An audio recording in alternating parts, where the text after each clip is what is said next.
Assalamualaikum warahmatullahi wabarakatuh. Kami dari kelompok 6 akan mempresentasikan hasil makalah kami, yaitu tentang demokrasi Pancasila dalam kehidupan masyarakat Indonesia.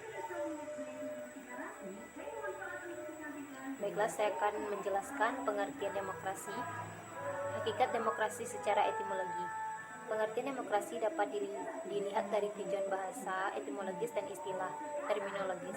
Secara etimologis, demokrasi terdiri atas dua kata yang berasal dari bahasa Yunani, yaitu demos yang berarti rakyat atau penduduk suatu tempat, dan certain atau kratos yang berarti kekuasaan atau kedaulatan. Jadi secara bahasa, demos kratein atau demos kratos atau demokrasi adalah keadaan di negara di mana dalam sistem pemerintahannya kedaulatan berada di tangan rakyat, kekuasaan tertinggi berada dalam keputusan bersama rakyat, rakyat berkuasa, pemerintahan rakyat, dan kekuasaan oleh rakyat. Hakikat demokrasi menurut para ahli. Yang pertama, menurut Joseph A. Schumpeter, demokrasi merupakan suatu perencanaan institusional untuk mencapai keputusan politik di mana individu-individu memperoleh kekuasaan untuk memutuskan cara perjuangan kompetitif atas suara rakyat. Yang kedua, menurut Sidney Hall, demokrasi adalah untuk pemerintahan di mana keputusan-keputusan pemerintah yang penting secara langsung atau tidak langsung didasarkan pada kesepakatan mayoritas yang diberikan secara bebas dari rakyat dewasa. Selanjutnya, yang ketiga, menurut Philippe C. Schumpeter dan Thierry Lenker,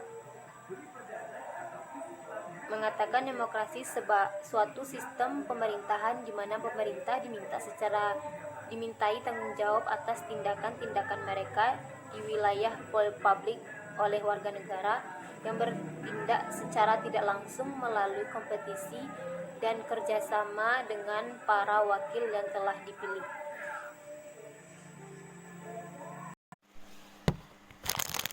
Baiklah, saya Putri Aprisia akan melanjutkan ke materi yang kedua. B. Demokrasi Pancasila atau demokrasi Indonesia. Demokrasi Pancasila adalah demokrasi yang berdasarkan Pancasila dan Undang-Undang Dasar 1945. Dalam demokrasi Pancasila, sangat diharapkan adanya musyawarah untuk mufakat. Akan tetapi, bila tidak tercapai mufakat, pengambilan keputusan dapat ditempuh melalui pemungutan suara. Pasal 2 ayat 3. Dalam demokrasi Pancasila tidak mengenal dominasi mayoritas ataupun tirani minoritas. Dominasi mayoritas adalah demokrasi besar yang menguasai segala segi kehidupan berbangsa dan bernegara dengan mengabaikan kelompok yang kecil.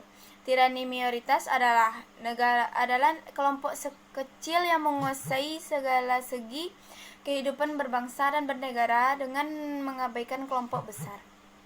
Dikemukakan beberapa pengertian demokrasi Pancasila, diantaranya oleh ahli tata negara di Indonesia, yaitu yang pertama Profesor Darji Darmodiharjo SH, bahwa pengertian demokrasi Pancasila adalah paham demokrasi yang bersumber pada kepribadian dan falsafah hidup bangsa Indonesia yang berwujudan seperti dalam ketentuan-ketentuan seperti dalam pembukaan Undang-Undang Dasar 1945. Yang kedua, Profesor Doktorandus Notonagoro SH juga mengemukakan pengertian demokrasi Pancasila sebagai kerakyatan yang dipimpin oleh hikmat kebijaksanaan dalam permusyawaratan perwakilan yang berketuhanan yang Maha Esa, yang berkeperimanusiaan yang adil dan beradab, yang mempersatukan Indonesia dan yang berkeadilan sosial bagi seluruh rakyat Indonesia. Berdasarkan definisi demokrasi Pancasila, setidaknya ada 5 yang menjadi indikator dari demokrasi Pancasila, yaitu yang pertama, norma. Demokrasi Pancasila merupakan aturan atau norma yang mengatur penyelenggaraan kedaulatan rakyat dan penyelenggaraan pemerintah negara, baik dalam kehidupan politik, ekonomi, sosial budaya, dan pertahanan keamanan bagi setiap warga negara Republik Indonesia. Yang kedua, kekeluargaan dan gotong royong. Demokrasi Pancasila terkandung unsur-unsur untuk berkesadaran religius berdasarkan kebenaran, kecintaan, serta budi pekerti luhur, berkepribadian Indonesia, dan berkesinambungan. Yang ketiga, mengakui kebebasan individu. Demokrasi Pancasila adalah demokrasi yang mengakui kebebasan individu. Sifatnya tidak mutlak karena pelaksanaannya harus diselenggarakan dan tergantung sosial dalam masyarakat.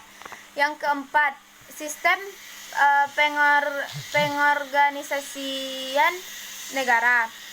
Demokrasi Pancasila adalah sebuah sistem pengorganisasian negara. Dalam hal ini dilakukan oleh rakyat sendiri atau dengan persatuan rakyat. Yang kelima, cita-cita universal. Demokrasi Pancasila adalah demokrasi yang memiliki cita-cita universal, dipadukan dalam cita-cita hidup bangsa Indonesia yang dijiwai semangat kekeluargaan sehingga pelaksanaannya tidak ada dominasi mayoritas atau minoritas. Sekian, terima kasih.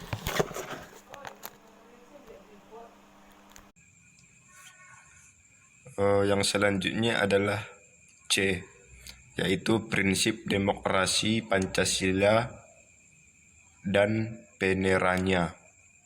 Prinsip demokrasi Pancasila ini sendiri tertuang dalam batang tubuh Undang-Undang Dasar 1945 berdasarkan 7 prinsip atau sendi pokok, yaitu yang pertama, Indonesia ialah negara yang berdasarkan hukum.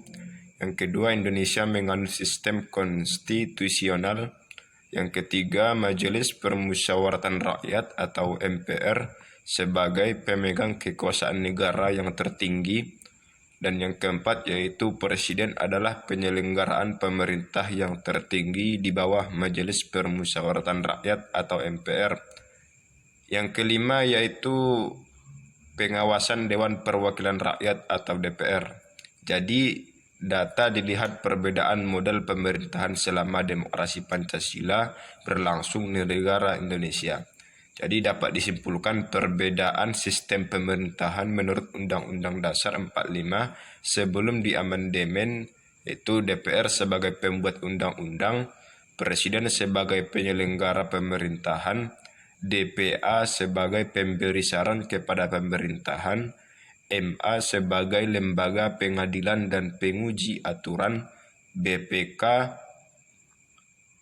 pengaudit keuangan, dan sistem pemerintahan setelah amandemen yaitu di tahun 1999 sampai 2002, yaitu MPR bukan lembaga tertinggi lagi.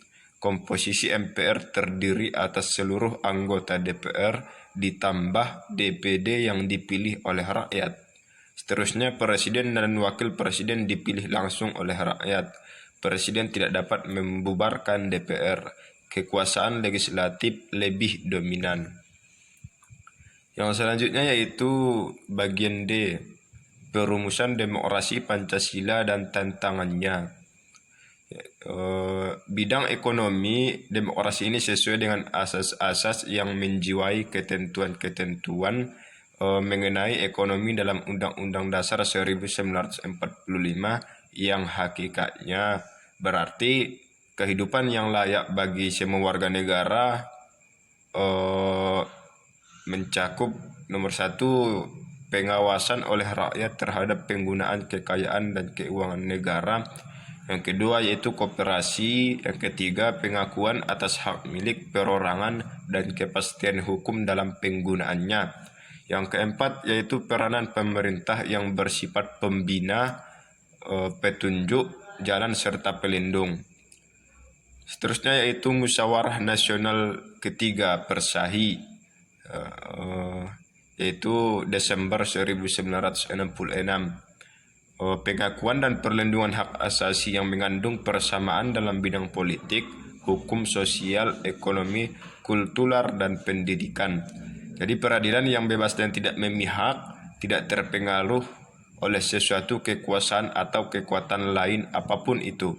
Jadi jaminan kepastian hukum dalam semua persoalan. Yang dimaksudkan kepastian hukum yaitu jaminan bahwa ketentuan hukumnya dapat dipahami, kemudian dapat dilaksanakan aman dalam melaksanakan hukum tersebut. Seterusnya yaitu Simposium Hak-Hak Asasi Manusia, yaitu Juni 1967. Demokrasi Pancasila dalam arti demokrasi yang berbentuk penerapannya sesuai kenyataan dan cita-cita masyarakat kita. Jadi sebagai akibat rejim Nasakom yang sangat menderita dan menjadi kabur, lebih memerlukan pembinaan daripada pembatasan sehingga menjadi suatu politikal kultural yang penuh vitalitas. Nah, sekian. Terima kasih.